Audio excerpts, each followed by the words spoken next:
बघा, आता उन्हाळ्याचे दिवस आहेत आणि ते लगेच तुमची भाव अति उत्कृष्ट आहे.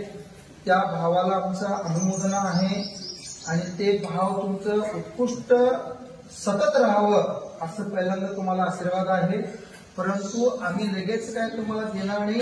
आजपासून 12 वर्षाचं संलेखन आहे आणि तुमच्या इच्छेनुसार जे तुम्हाला जातंय, जे तुम्हाला ग्रहण करायचं आहे ते तेवढंच, त्याच्या व्यतिरिक्त तुमचं सगळं त्याग.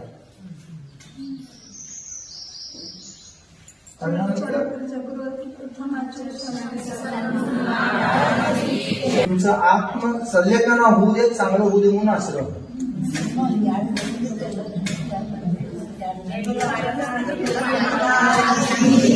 अशा प्रकारे ज्ञान होत